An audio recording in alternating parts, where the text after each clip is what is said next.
Hi, this is Scott Ware, the publisher and editor of Radiance Magazine and the president of the Radiance channel, where you may be watching this interview with Todd Medina. Say hello, Todd. Hello.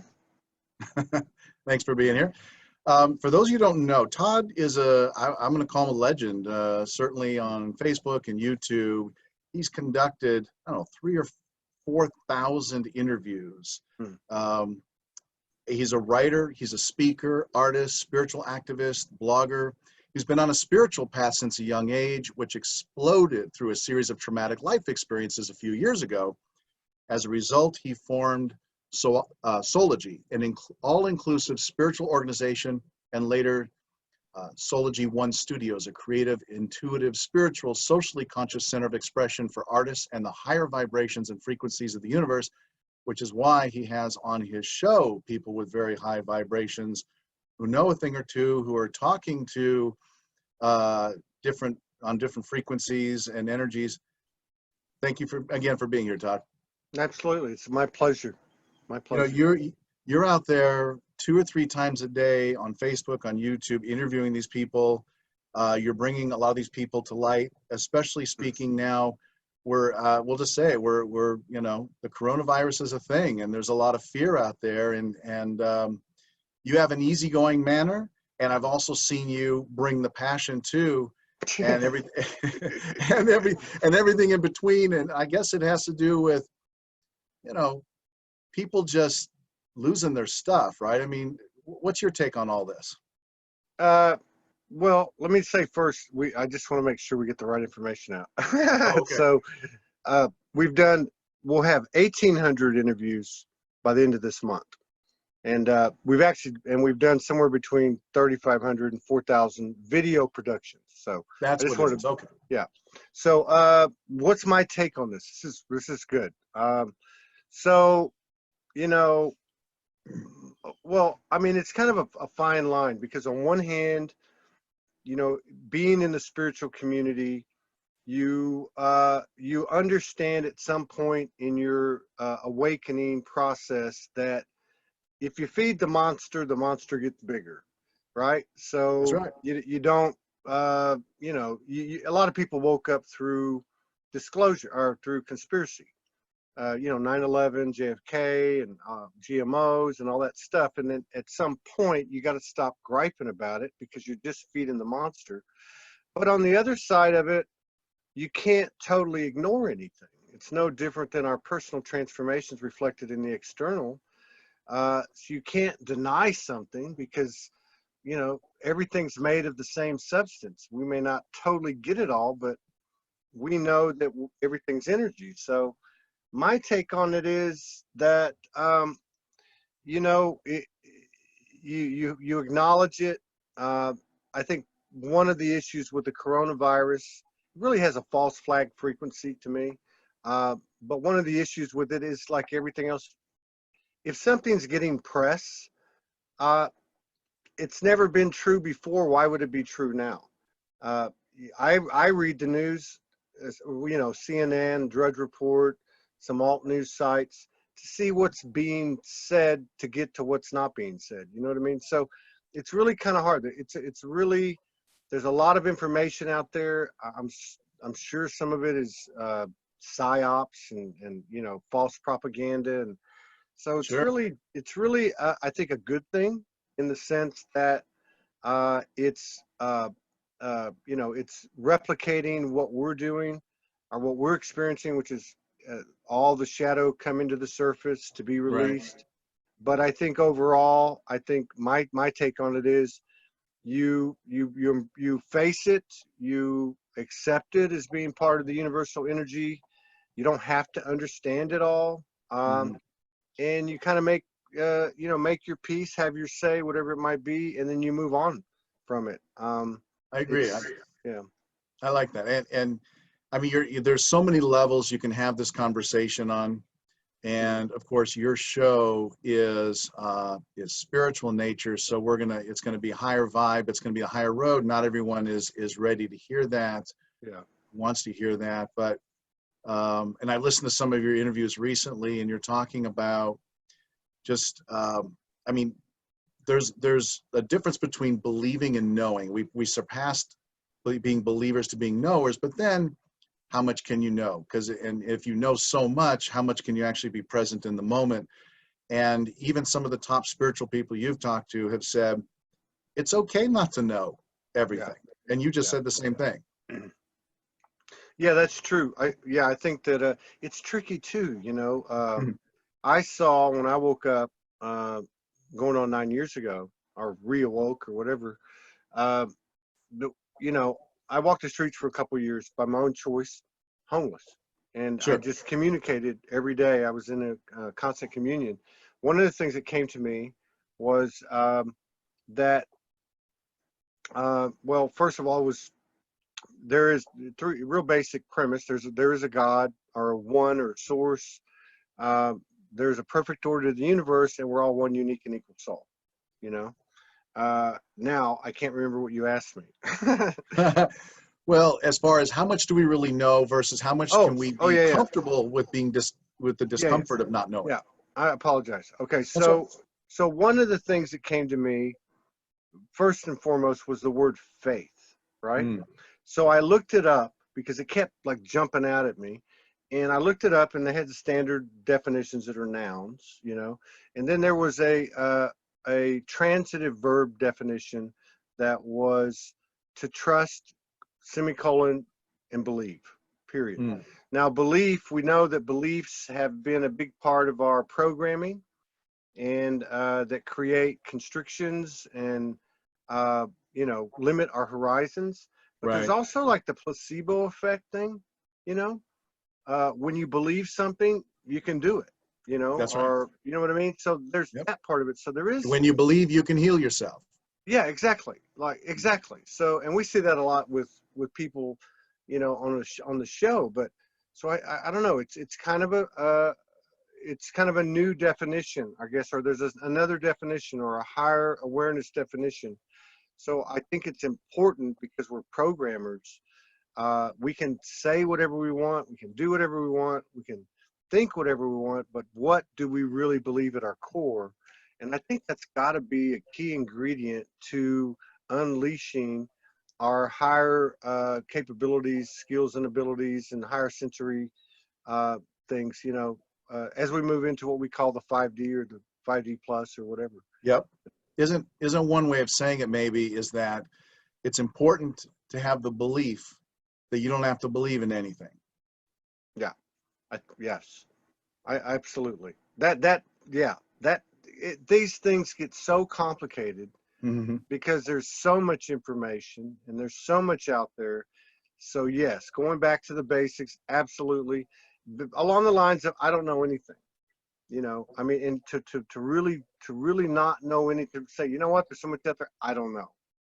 All I know is like A, B, C, that's it. I don't really know anything. And I think that's when everything comes in, Especially if you're grounded, especially if you have a spiritual practice, if you're in touch with yourself, if you're in alignment with yourself, then anything that comes along, you'll respond accordingly and with love. Because that's the natural order of things, especially if we're in alignment with our soul. Yeah. Yeah, I think we have like a built-in, automatic pilot GPS/GPS thing.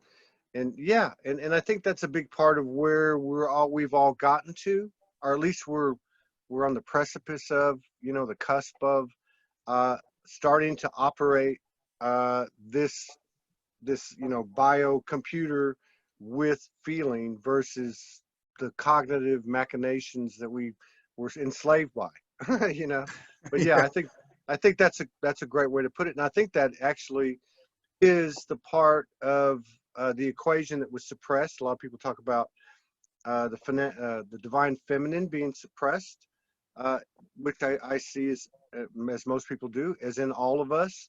That part of the women's intuition. They don't call it masculine intuition. There's a reason for that. So I think that's that feeling navigator that you're referring to. Yeah. So it'd be more accurate to call it feminine intuition, in which you and I have that also. Yes, absolutely. See, we're cooking up some good stuff here today. Yeah, absolutely. Yeah. So you've talking to all these people, and aside from what we just covered, what else are these high vibrating people who are very popular in the spiritual world as far as channeling and what they're receiving? What other empowering messages are you hearing from all these interviews, particularly lately? Okay, so lately, it's been kind of a free for all. So, Yeah, we're all well, figuring it out. yeah, since 2020 started, I'd say maybe even if you back up to the solstice, it seems like there was a real game changer. You know, I don't know how you could really effectively and do it justice and define it, but I would probably say, just for the sake of the discussion, that was like the demarcation line where we went from linear to quantum. And one of the Mhm. reasons that I feel that way is because we actually talk to people all over the board. There are some very well-known people, and there's some people that are very obscure that Mhm. maybe have been working in anonymity for 20 years, Sure. doing grid work and all this stuff. Many amazing stories. But what I noticed post solstice, post January 1, was that even the high vibrational people, the people that have been out there in the forefront, uh, there was a game changer. Like they Right. became more human. They became more humble, not to take anything away from them. Sure. They became more, it was like the playing field started to get evened out. So a lot of the discussions, and I'd say there's probably been, I don't know, probably been 100+ shows easy this year, have been around what's happening right now. How am I reacting to it? You know, what are my methods to stay balanced or grounded? uh, what are my I don't want to say mistakes, but what do I do after I've reacted and I know better? Sure. These really human kind of things coming in. Other than that, I would say that there's been some forecasting intel from people like Franco Di Nicola and Jason Estes, Amanda Lawrence, Sandra Walters, uh, and a lot of it is aligned. It's begun to align, and this would revolve around dates, but I think primarily, but I think in terms of the context of what happens with those dates. In short, that the energy of distortion has ceased. In other Mhm. words, it's no longer being projected onto the earth as of, or let's say early this year. Okay. The only remnants of it are in our egos, in the loops and in the neural pathways that were paved by the ego. Uh, that, as I understand these prognostications, narratives, intel, as they align together, I would say that it's going to fade over time, that Right. it's no longer being fed, and that depending on who you are and where you're at, we are now elevating and full blown into the ascension, which falls in line with some of the astrological stuff, such as the age of, I think it's the age of Pisces coming out of I'm sorry, the age of Aquarius. Aquarius. Yeah. Yeah. Okay. So it's ironic that you say that the distortion is no longer being sent here, and yet we all feel distorted. But it's almost like maybe when an earthquake hits and we get that first shake, and we're like, Yeah. "What the?" Yeah. And then Yeah. we're still in that phase a little bit, and maybe some aftershocks will come. But anyone, like you say, even these spiritual people, yeah, everyone's going to get shaken when that initial jolt happens. Yeah. Well, and I think what happens too, and I think a lot of us have learned this through our own uh, microcosmic journey, is that some of these things occur, well, it used to be that when the memories came in, if it was trauma or past life or ancestral lineage or whatever it was, Hmm. there was a lot of pain and suffering. There was a lot of angst Right. and so on, and we had to go to work, and but now things kind of changed, and a lot of times when this stuff is coming in, really what's been the pattern over the last, at least the last 3 or 4 months, has been it comes in quick. It is a little bit extreme. It is loud.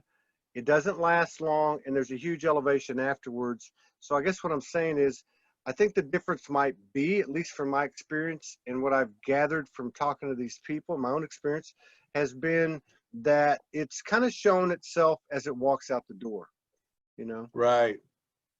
That makes Like, sense. yeah.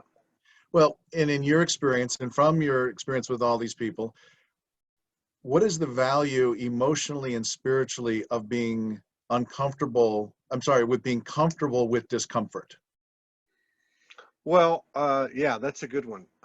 So first of all, I think we've been through it enough, and I'm not just talking about this incarnation, Mm, but the energy has been available, the memories, the shared experiences, to the point where we now know. Doesn't always make it easier, but mm, when the shift hits the fan, we can in that moment of the mini dark night of the soul, or whatever you want to call it, we can kind of like take a deep breath and say, well, one thing is proved out. Once this passes, there's going to be a huge shift. So can we be comfortable with being uncomfortable? Yeah, I think so. I think like my wife and I, we do this every day, like you do, yep. and Yep. we or when you have a partner like you do, it's nice to be able to bounce things off each other. But we went through a period just recently, for instance, about 10 days ago, where we just went like that for 3 days. It wasn't a fight. It was just the energy came in, things got wonky. I came out to the RV for 3 days and 4 nights and did Hmm. my job. And Yep. she was inside doing her job, and we were both working on ourselves. We were both uncomfortable. We both handled our stuff. And I think that's another thing that's coming to the surface now, is instead of people reaching out to somebody else in a codependent frequency, Hmm. they're starting to take it upon themselves to handle their own stuff. And that has huge ramifications, because energetically it spreads like a contagious, energy. I'll be honest with you. One of the things I love about your show, and probably everyone does, is how transparent you are and how vulnerable you are, because you share a lot of your personal life. I can tell you, yes, we've had that too. We've had those times. There was even a period longer than 3 days, and it caused concern. There wasn't. We knew things were still there, but there was something that wasn't, and it just went away for a little while.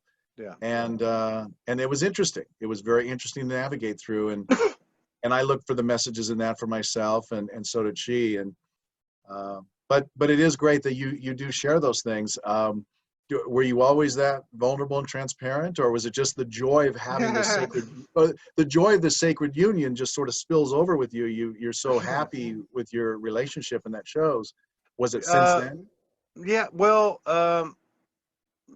back to what you were saying too. Oh, sure. I want to validate this for anyone that listens to it. Mm, You're not alone. We've had many of those moments, and they have been more than 3 or 4 days. We've been in the same house in a cabin in uh, remote Northern California, and had a period of 10 or 12 days, mm-hmm. where we talked little, and just did our own thing. This is something that's occurring.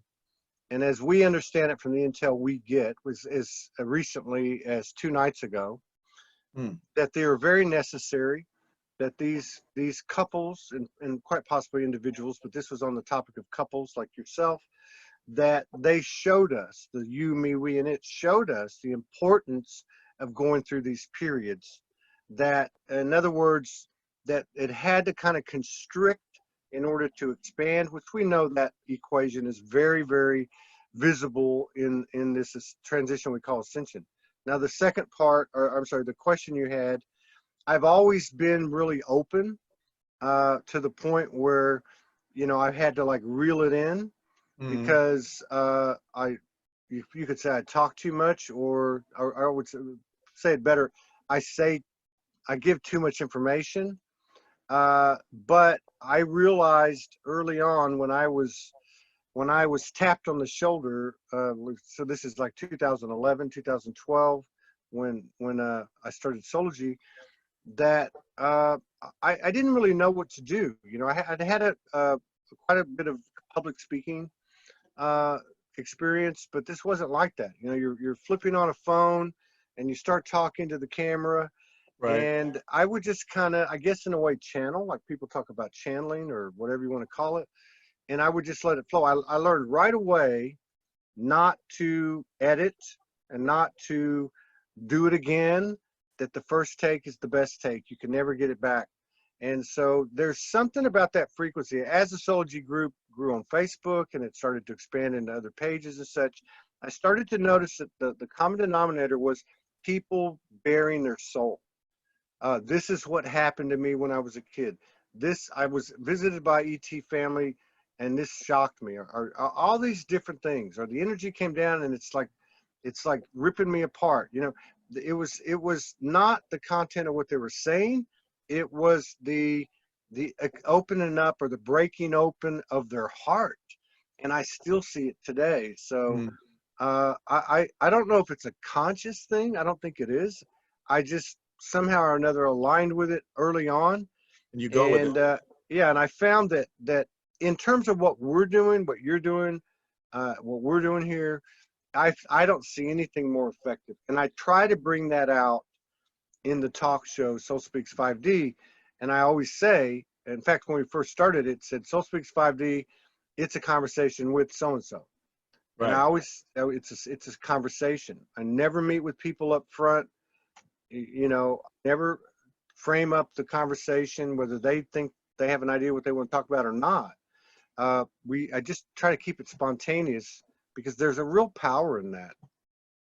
And we should say, for the record, you interviewed me once about a week ago, and that's how we got to know each other a lot, which was a lot of fun, and a lot of views too. That was great. Yeah. So then we sort of rolled the conversation into we were talking about your sacred union. So these periods of time you had of separation doesn't begin to talk about it, but it's most interesting because it's within a sacred union. Now, could you describe what that is? Well, okay, so I never really heard of it before, and ever since I was a little kid, and this was always something I knew, I always was kind of looking for her, right? You know, I mean, and maybe that isn't related, but I guess it is. And so anyway, time went on and all this, and we met without getting into the story and everything, like so many people do in this information age and the internet age. But there was an instant recognition both ways. Right. And one of the things that Morgan, my wife, brought to the table was she'd been downloading specific sacred wisdom in 3 or 4 or 5 different categories for 20 years. And one of them was sacred union. She said, I'm here. One of my main role is to anchor divine union, sacred union, back onto the earth. And I didn't really, attach to that. I was just more like, following it instinctively. But sacred union is as you asked me, and I just point blank answer it without ever having really answered that, I don't think, is basically the highest form of pure of all that there is. You can call it pure love consciousness, creative energy, and when I say the highest that's been achieved in proportion to this realm's experience. So to give you an idea, the energy of Yeshua and Magdalene came to us and said, here's a template. Here's our template. Now take it and go expand it.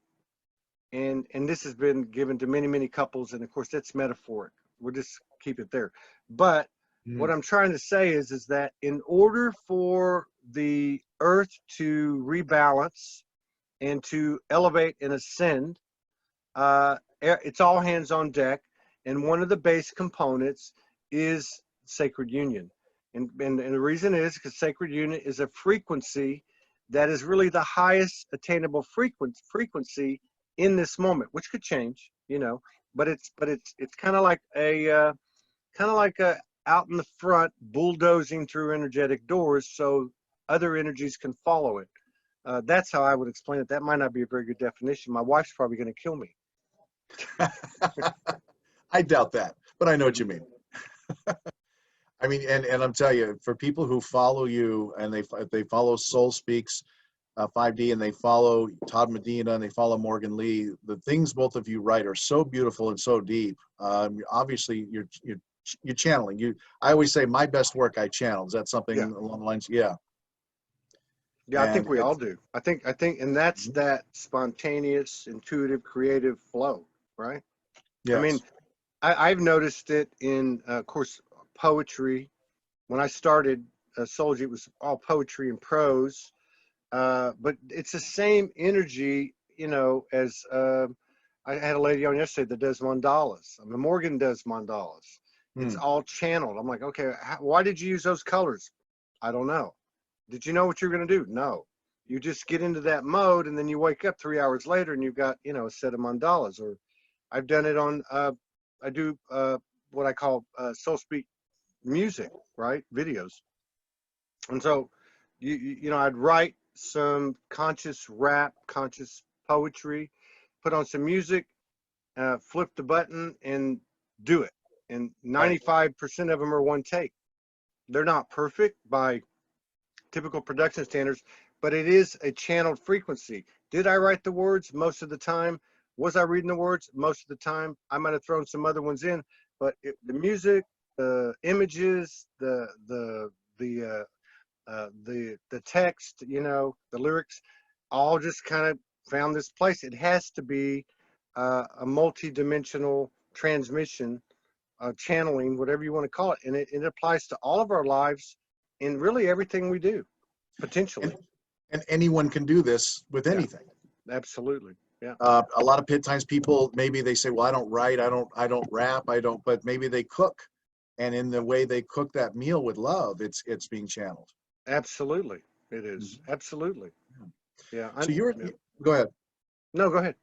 I was going to say, you were talking about the sacred union being the highest point. Is that because the energies of two people, well, obviously are coming together in that space? I mean, you have monks over here doing amazing things in meditation and in temples, and they're achieving these high levels. And you have people doing work on their own. But are you saying because of the level that two people can achieve that is so high, are you encouraging people to, you know, find that sacred union with someone so you can reach these levels? Well, I think sacred union, I know sacred union's been talked about for thousands of years, you know, I mean, it's in a lot of sacred texts. Herios Gamos is a term that you'll hear.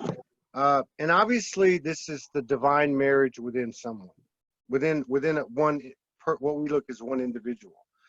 Right. Years ago, part of what Morgan downloaded was that we are in the age of duality, and that she was part of a team that would take us into the age of Trinity. And so the way I see sacred union, obviously it does come down to the individual. We're in a realm, on a mission, or whatever you want to call it, an experience, where we are now taking what has traditionally been, let's say, non-physical or etherical, and we're converting it real time into the physical. Right. So it's the integration of the physical and the non-physical. Now, if a person has done enough work and brought enough balance into the sacred union within themselves between their masculine and feminine, they're going to attract their partner. They're going to attract it. This is not. So I don't know that, and I can appreciate what you're saying. I don't think there's any. In fact, I think if people are out there trying to find it, because I've seen a lot of people do it, you're not going to find it. Just like anything else we attach to. But if you do the work and stay focused, to thine own self be true, everything takes care of itself. I just think that it is a kind of a miraculous component to this ascension. Yeah. If you ask anybody in the world, I don't know if there's anybody in the world, if they got past the traumas or biases they might have had built into them through their experience, I don't think anybody's going to say, you know what, I want more than anything is someone to love me and to be loved. I mean, to love them and to be loved by them in equanimity, in the highest of everything. You know, I think that's where all the fairy tales end up, you know? Exactly. And then to go further and have that person act as a mirror Yeah. to help us do our shadow work, our inner child work, all of Yeah. that. Well, in fact, that's almost a definition of a relationship anyway. That's going to get done whether you consciously jump on it or not, or just bypass it and Yeah. just try to go through the years, as I've done in the past, and many of us, before you knew, because I just didn't know. Yeah. I didn't know what I didn't know until I Yeah. did.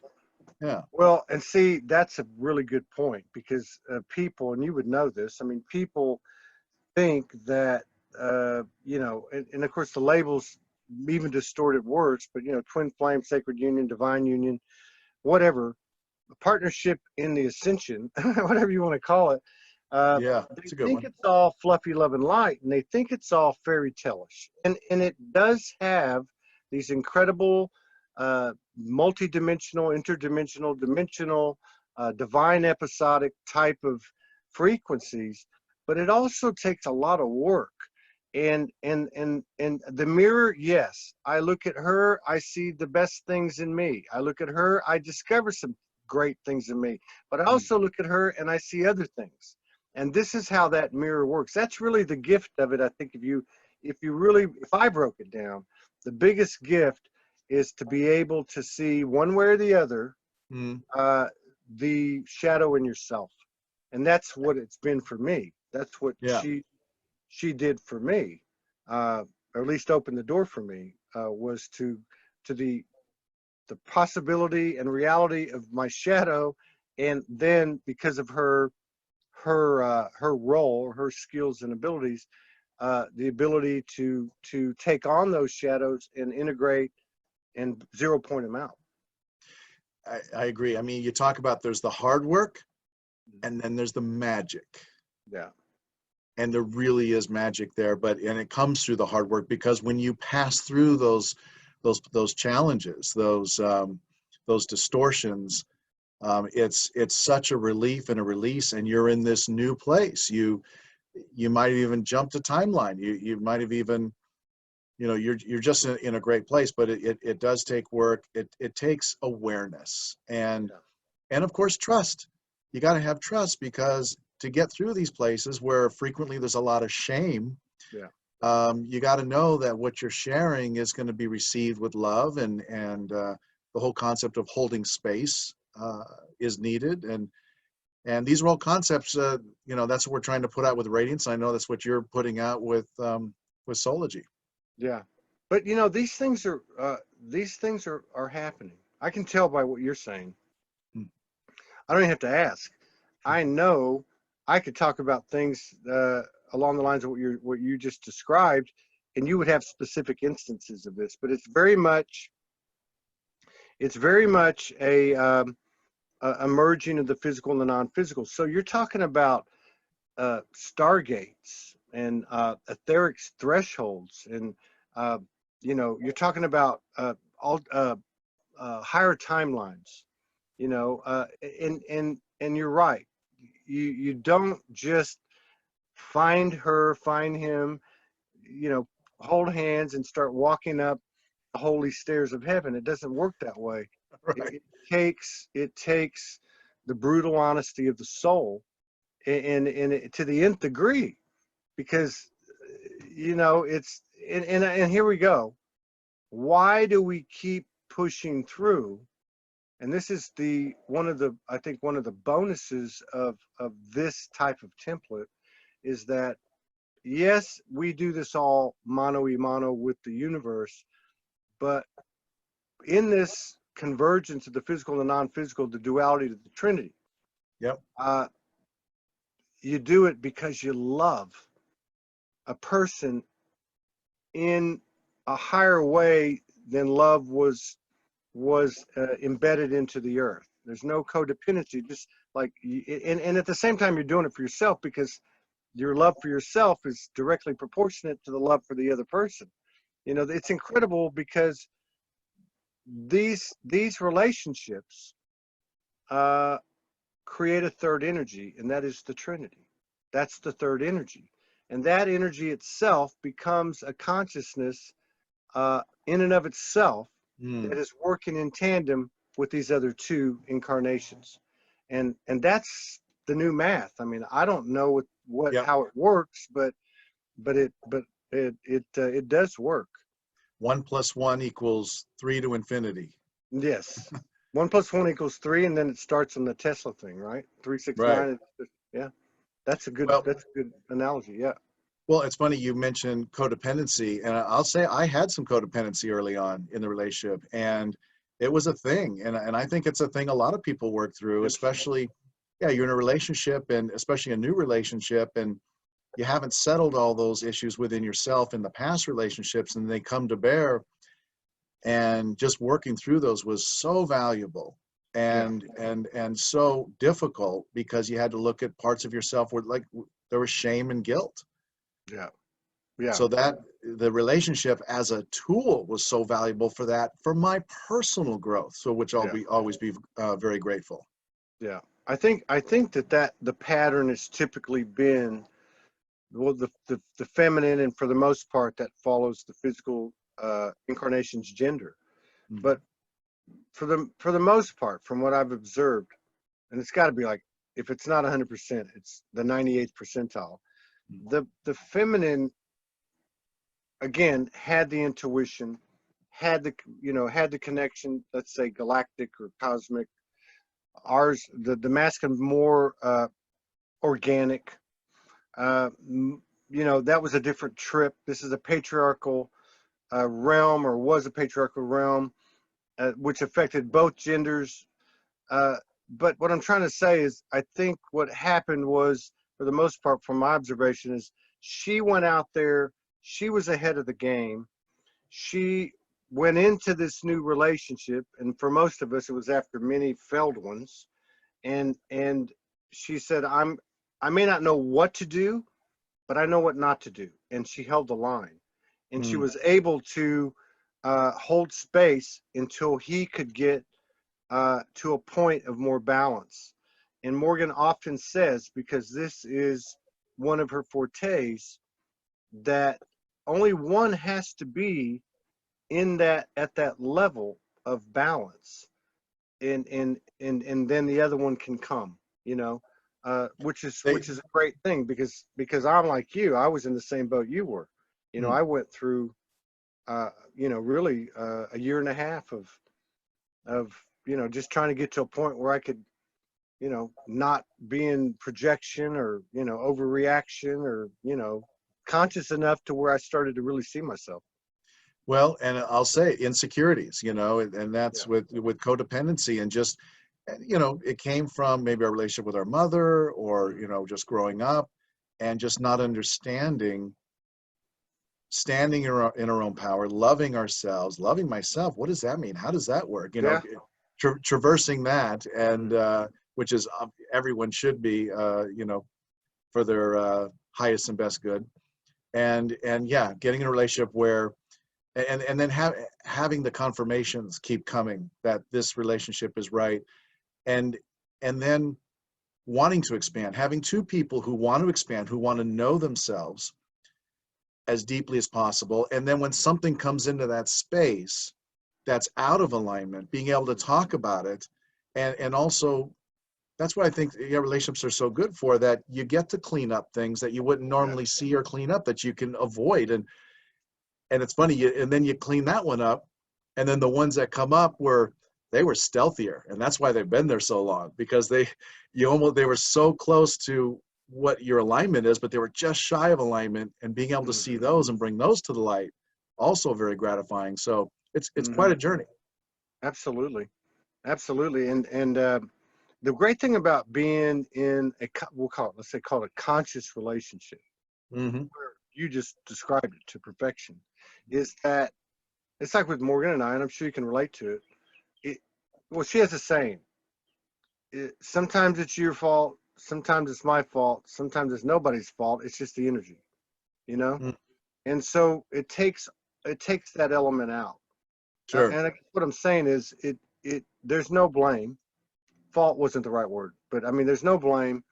And so what happens is, the other person is going to do the work on themselves. The other person is going to run themselves through the ringer and exhaust all possibilities before they would even think about coming and saying, this is on you, Right.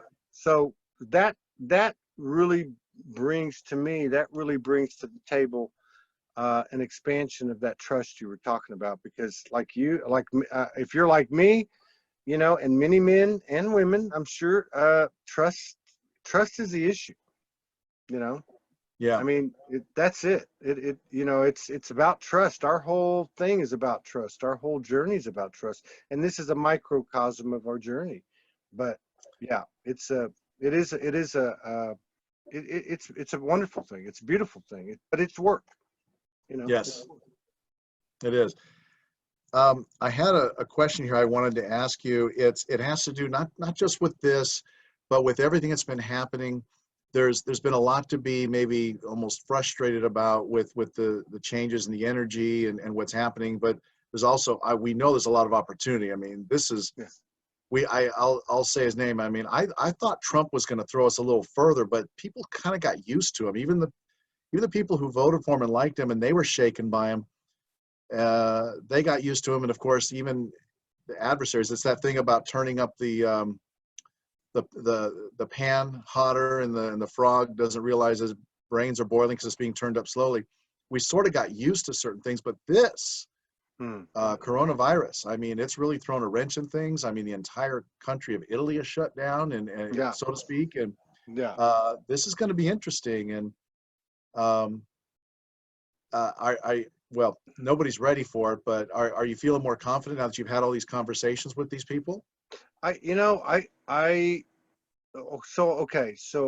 haven't voted, and it had to be a conscious thing. It wasn't just because I wasn't ambivalent, but I saw this since I was 18 years old, and other things that I voted with my feet. Let's just put it that way.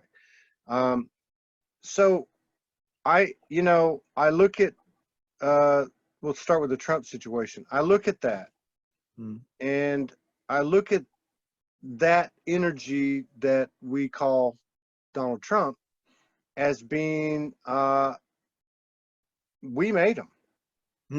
We made that energy. Yep.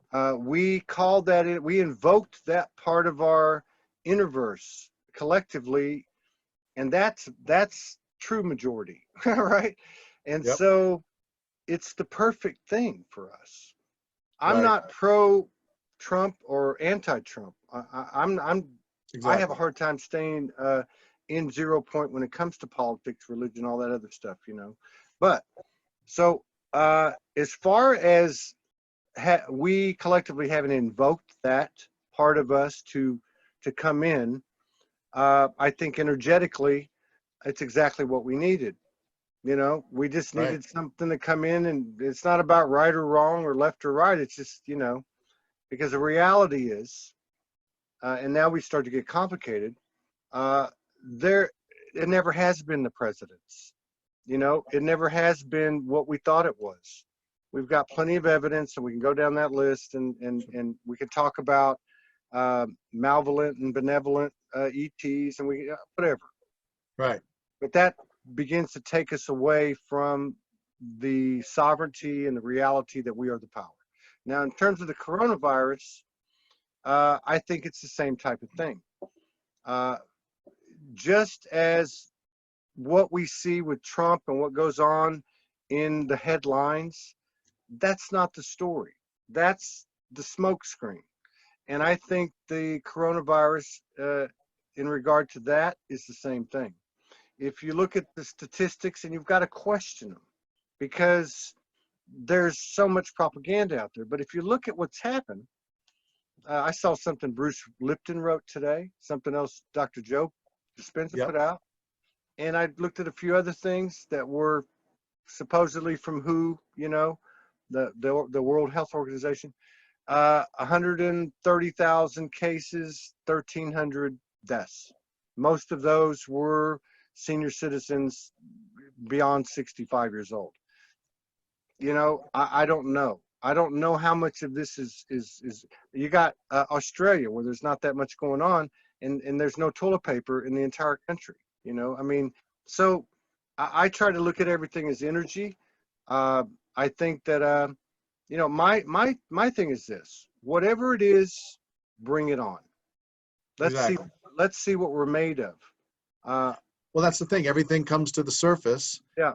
And all the spiritual practitioners who've been practicing, this is where the practice comes into play, and who are the most equipped to help people. I really believe that so much of what we've been given, and it's not 100% accurate when I try to say this, but so much of what we've been given is metaphoric. Mm-hmm. You know, that's why you have different modalities that do the same thing, and da da da Right. da. But I really believe that there is a you can call it first wavers or first, second, third wave, or star seeds or Blu-rays or whatever. But there was kind of a boots on the ground team. I've done enough shows to know they've all got the same story, and I could recite it to you off the top of my head. But that we all went through kind of the same stuff and got to this point now, and holding up the light, you know, or anchoring the light, or however you want, or remaining calm, cool, and collected, is really what we're assigned, what we prepared to do. That's what we were being prepared to do.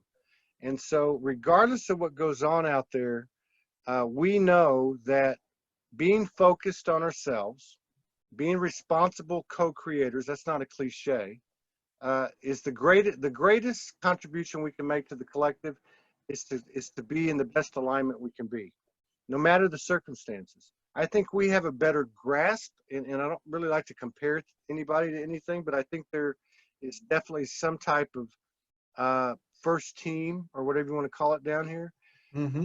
I think we have a better grasp and more faith and trust in the fact that we're eternal, and that even though we can be human sometimes, we pretty much know, hey, this is an assignment, this is an experiment, this is an experience, we're here for expansion. And I think there's a vast majority out there that is in a different category, and this is who we were assisting, you know, along with the planet in this, you know, because it's all tied together. Yeah. You know, and that was a big question, a big answer. I thank you for that. I actually have a bigger question for you. The next theme of Radiance Magazine, the April-May issue coming out, is "We Are God in Form." Yeah. And I'll be, as other writers will be, making the case for that. And among other things, and I'll ask you to add to that list, is how does that work? What makes up a list? How does that work? And one of the things, for instance, we've been hearing for years, we create our own reality. Yeah. Okay.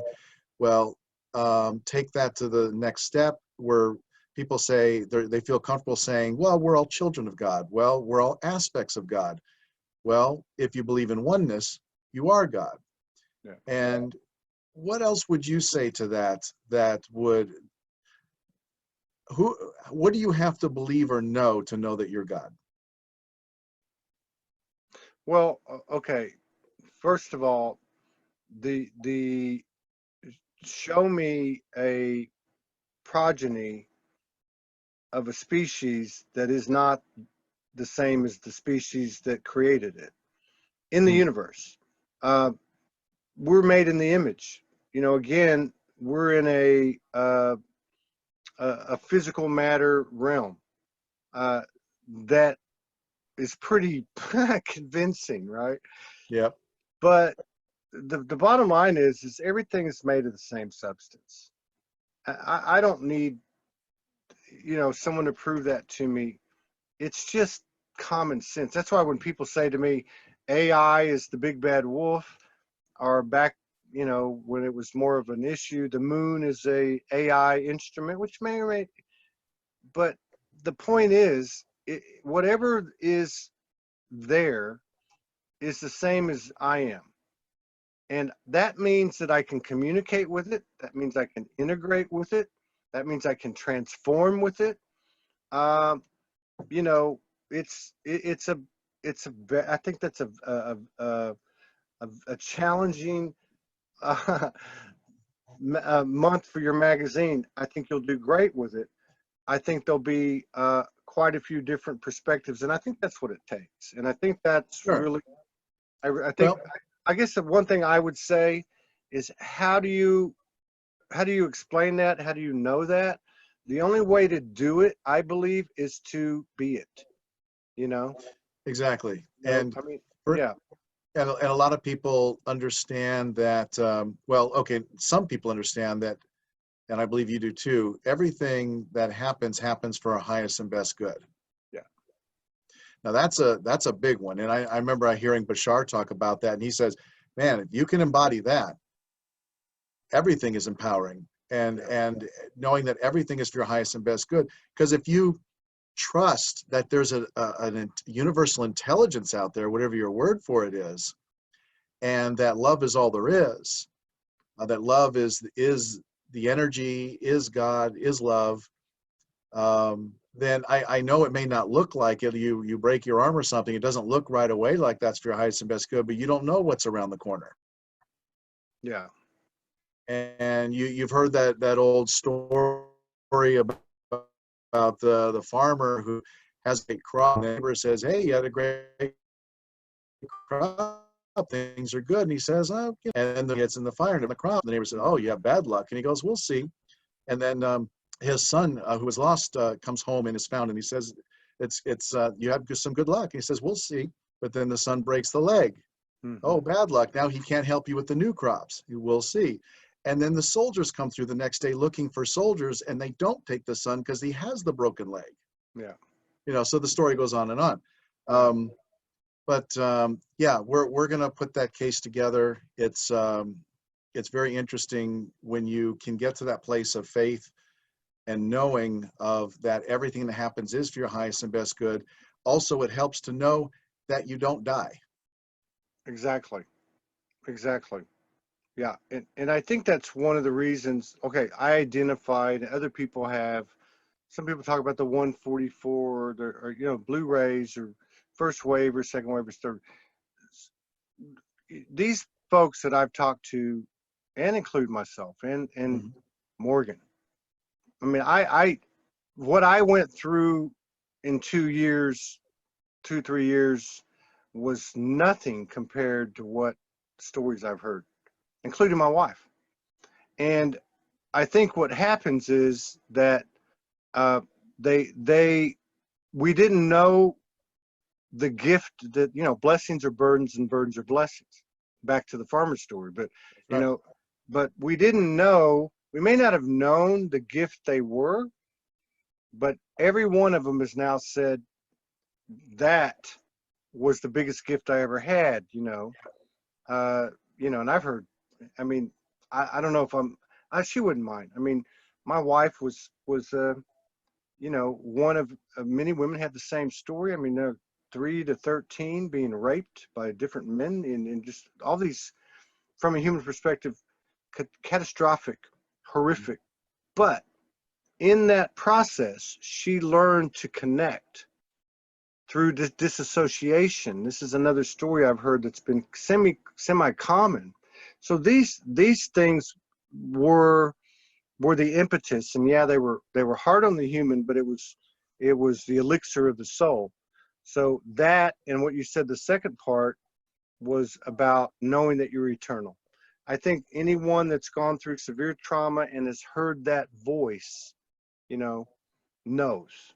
We know, and the only way we kind of detach from it after, uh, the typical successive traumas and awakening, is we fall back into the human, and we have the choice to engage a lower vibration. And when I say lower, that's just a choice to identify one from another. I don't mean it as in higher or lower. I just mean Mhm. that's Yep. just where I plan to put my energy. But yeah, I think those are the two things those are two things that I think would be, pretty much everybody would accept that. Particularly people that have been on this path as you have. You and I have the last few years. Exactly. And I'm reminded of a quick story. I was supporting a friend who was in a community musical, and it was at this big hall in South Orange County. And I inadvertently sat at the wrong table. I didn't know that. I went by myself, and I was sitting with this group of people I didn't know. We were talking, and they wanted to know what I did. And I talked about the magazine, and they were curious about it. And this was a group of people, they were not spiritual, but you could tell there was sort of a patriarch of the table, a grandfather type, very, very nice, but definitely everyone deferred to him. And I could tell they had a good life. They seemed well off. They seemed well to do. They didn't have any worries. And I was talking to him about spirituality, talking to him about some of these concepts, and gently, but taking some big strides too. And he seemed to roll with it. And everyone was kind of, they were interested, and they were hearing some things they'd probably never heard before. And I remember thinking, man, this guy's in his late 60s, and these people are in their 40s and 30s, and they were open to it in this moment, in the 20 minutes before this musical was about to start, until I found out what table I was supposed to go to, actually. And it was a fascinating experience, talking to these people. And I'm curious if you've found yourself in that kind of situation recently, where you're talking about spirituality, these concepts, and you're either getting just nothing, or, what's been your experience on that recently? Well, I stopped. I spent all my time talking to people like you. Yeah. Okay. But I think it's a natural part of our waking up, is we do get excited, and we do see opportunities, not even necessarily when we first wake up, but even later, like you're talking about, and you have an opening and you want to talk about it a little bit. Most of my experience has been, that's why I don't go there. but I did have one. I had one recently, and it was really interesting. We went out to the beach for a gathering, and there was a 35-ish, 40-ish year old man there who was pretty articulate, and he came around to where we were, and he was sharp, so he kind of got the idea of who we were, like what the frequency was. Yeah. So somehow or another, he pulled me to the side. He starts asking me all these questions, and I really wasn't answering a lot of questions. I was trying to let him talk, but basically his story was, he was like at the early stages of awakening. So he's like, I realize now 9/11 was a hoax, and JFK, and so he just starts going down the list, and he's like, mind blown. It's changed my life. I've got kids at home. I got a wife. I thought I was going to work and retire, and he's just going on, but very constructively. So he says to me, so I said, so what are you going to do with it? He goes, well, I've already started. He goes, I don't understand any of this. So I started taking these classes. And then I went to this expo, and this psychic started reading people. There you go. And she came up to me and she told me everything. Me and my wife were like looking at each other like, how could she know that my father this and my brother that? And so then he goes and takes a course on reading people. And he said, man, I don't know what happened. They said, pair up with somebody else, and this lady hands me a locket. And then I start telling her about this woman. And it was the person that gave her the locket, and it was like mind blown again. So that to me, and the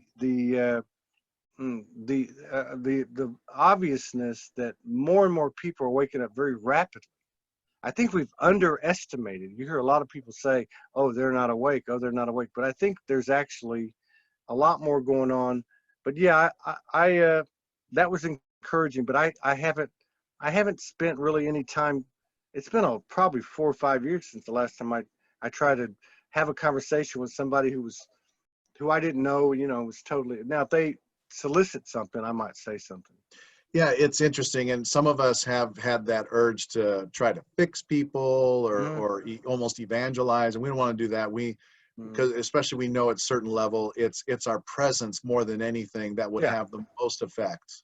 Yeah. Yeah, and a lot of people talk about. No, we have people on, for instance, and I had one on yesterday, and she was talking about her husband. My husband's an atheist. It's how she started it.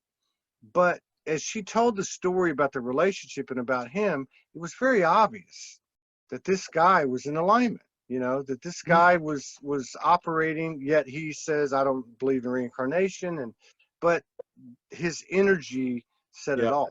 So, right. I mean, there's people out there, and we've all known people like that through through our childhood and beyond that just exemplified everything that we were trying to be in alignment with. Well, and his energy, it sounds like, was there. It's just that his pride, his ego wouldn't let him get rid of the parts of his personality or identity that identified with this or that. He didn't want to be spiritual, perhaps, even though he was. Yes, that's exactly right. Yeah. That's exactly right. A lot And of that's people what, are hesitant. Go ahead. no, I was just going to say, that's what she said in so many words.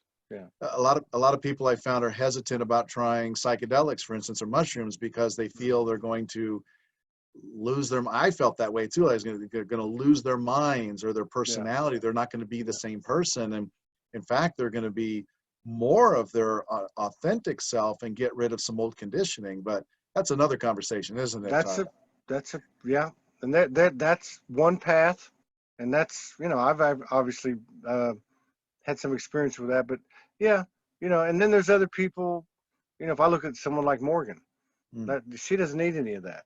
You know, it's just like, right. She landed in a spaceship and came out of the womb. I mean, it's like, you know, when I talk to her about some of those experiences, she can't even relate. Oh, But okay. she's already there, and there's a lot of people like that. I've met a Yes. lot of people that are living in dimension, basically. You know. I know some too, and they don't even want to go anywhere near psychedelics because they're like, I've got something good right now that I don't want to ruin. They think they might, you know, but yeah, I understand that. Yeah, I think if I did, you know, I've done ayahuasca and mushroom, I've done everything. But I think it would be interesting. I think because I absolutely know that these things were a big part of my third eye expansion, you know, my elevations and such. But you know, I don't think they would have the same effect. I don't know if they would today. You know, I really don't know. Might have to find out. Uh-oh, I'm gonna get in trouble for that one too. So let me ask you this, Todd. What question are you, you know, in your position, what you get at, what would you like people to ask you more often? What would you like people to know, or what would you like them to ask? For me to ask me? Yeah. Wow, I don't know what that is. I would probably I would probably say this. I would probably say, ask me what I want to do. What is your, you know, I mean, obviously the mission within the mission within the mission is the expansion of self, you know, the greater self-realization, self-awareness. And I'm in this incredible, like you are, this incredible Trinity frequency of this divine relationship. Yeah. But I've downloaded since 2016, a 24-hour day, 7-day a week, 365 days a year, multi-channel universal cast that assist the realm into bringing in 5D commerce.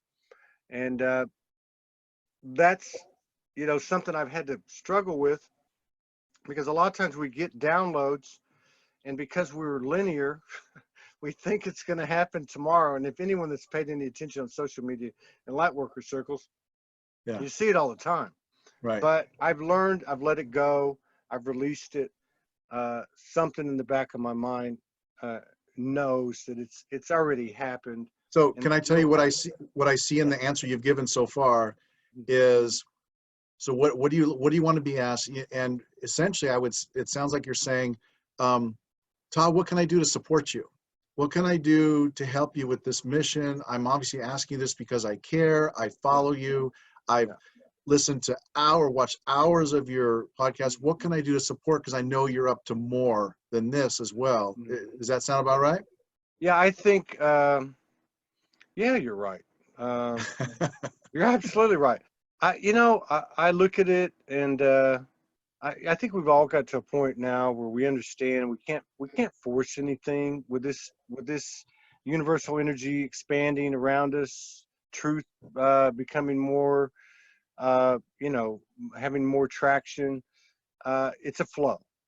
You know, it's an allowance, and part of that is detaching from anything. But at the same time, you're getting this information. Like, what am I supposed to do, right? And so we're figuring this out. But I think to your point, yeah, I think if it would be to build a greater awareness, and I guess it's happening.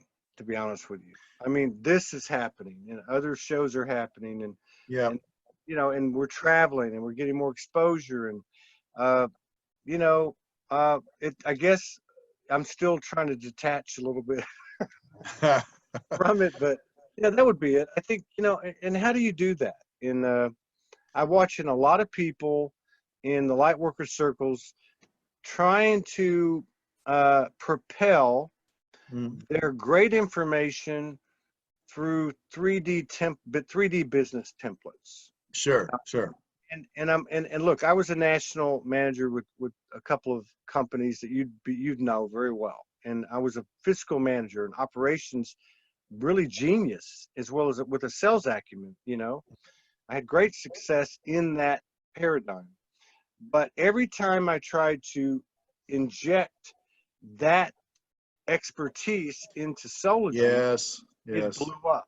So I don't have the answer. To me, the thing, it's like this.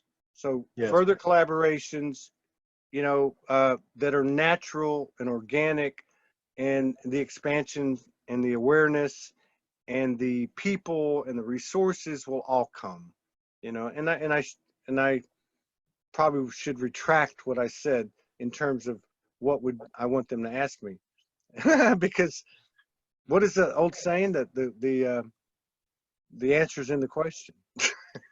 It is, and it's not only is it coming, it's here, and not only is it here, but it's all around, and we just have to recognize it. Sometimes we have those filters, right? We expect it to come a certain way, and it may come this way. Okay, check this. I had somebody call me, and I have a lot of people call or reach out to me on Messenger and say, "I'd like to write for your magazine," and I have to let them know, you know, there's only so much room for those kinds of features. For the most part, it's supported. The printing is a thing. It's supported by ads and article space that they pay for. But it turns out she lives on the edge of San Diego. One thing led to another, and now she's my San Diego distribution person. Now I'm in all of Southern California because that conversation turned into that. I wanted that, and it showed up. It showed up differently. So. But that was a co-creation, right? The two of us co-created that, and it turns out she's an energy healer, and there's a lot of benefit to her going into these places, these metaphysical stores and health food stores and yoga studios, to form relationships with those people.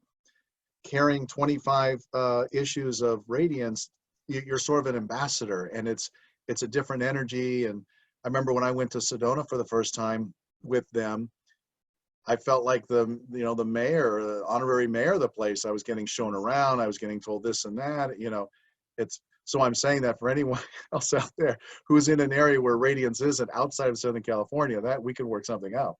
You see, and that's how it works right there. I mean, that's a perfect example. I look at the connection we made with you recently, 2 or 3 other people. Now, in the old Todd and the old all of us, I think. Maybe I was worse, but would be like, hey, you got this. Let's connect the dots and let's put a plan together and have a big meeting. Sure. And now now I see, and I think the reason it works is because you can't go into this new, let's just say, business atmosphere. You can't go into it with an agenda. I mean, you have an agenda. The agenda is the same agenda for everybody. Let's get the frequency out there. But in terms of like, oh, I'm going to get this much money, or I'm going to have this much control, it just won't work. And it's the cosmic example, or etheric example of one bad apple spoils the bunch. So, you know, if 2 or more people have no agenda, and are carrying the same frequency, and that's happening. It's happening. Well, we're serving a higher purpose, and we're, if we were just about personal agenda, we would be back at those old jobs where we were Yep. making, much more money. Yeah. But our agenda now is to share the love and share Yeah. the energy and help free people Yeah. without fixing them and falling into those things. And that's why, in the last issue of Radiance, I talked about the spiritual renaissances here Yeah. and creating that and spreading that. That's our agenda. So if I say to you, Todd, oh my gosh, my interview with you had like 1,000 views in 2 days, and I'm going to introduce you to people in Southern California through the Yeah. magazine and through the Xpnsion network who've never seen you, and I would like to know you. Yeah, call it an agenda if you will, but it's not about the No, ego it's not. scout. But you know what I mean. It's not. Yeah, So there's a singular agenda. Well, we know it's just service to the collective. the It's collective. not service to self. I mean, that all gets complicated. But yeah, I'm on the same page. And I guess what my experience, which I had to learn, which you might relate to as well, the hard way, was it's already happened energetically. And I Yeah. know that sounds cliche, but it has. It has. Those downloads were just downloads. Go do this.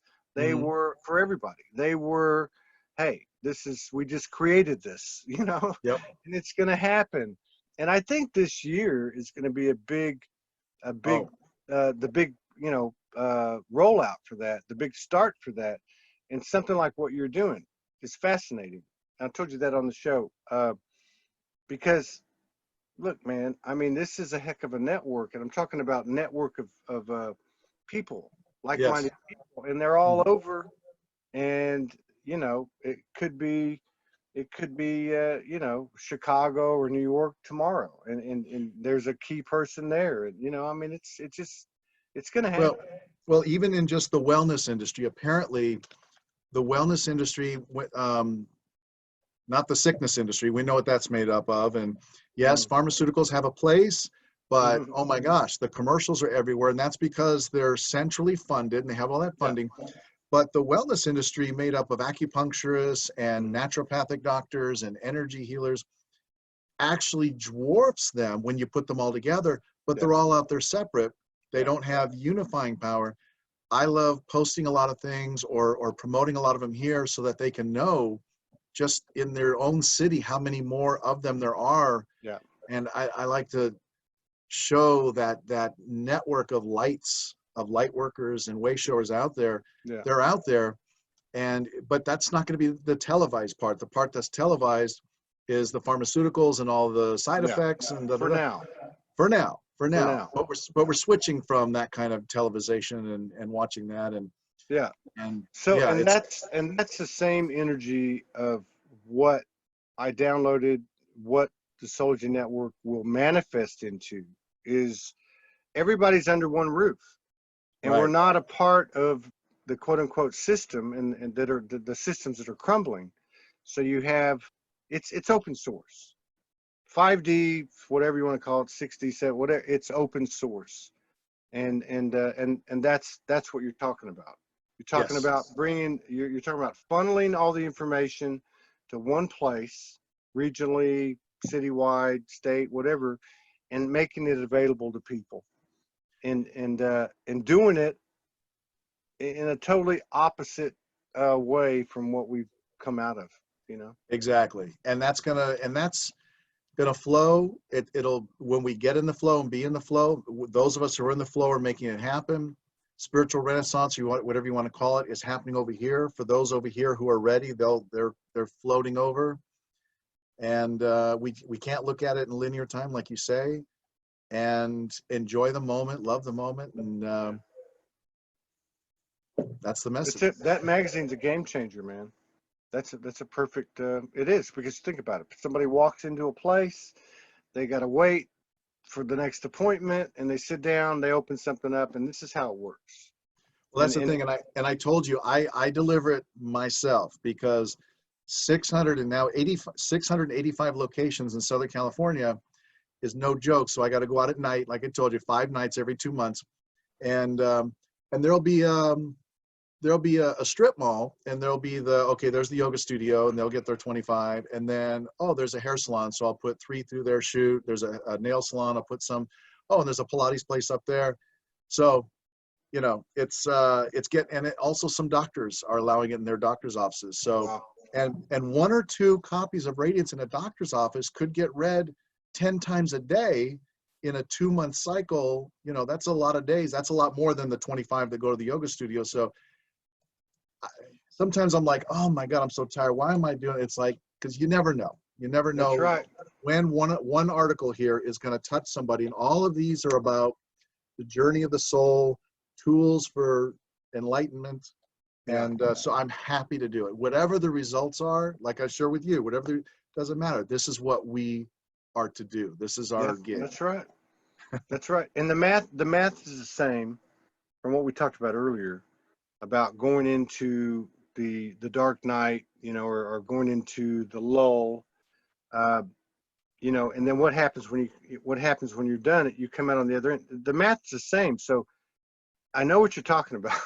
So yeah, I know you do. You know, you put it out, and you know, kind of bulldoze through those potentially impeding thoughts, and you do your job, you know, for lack of a better word.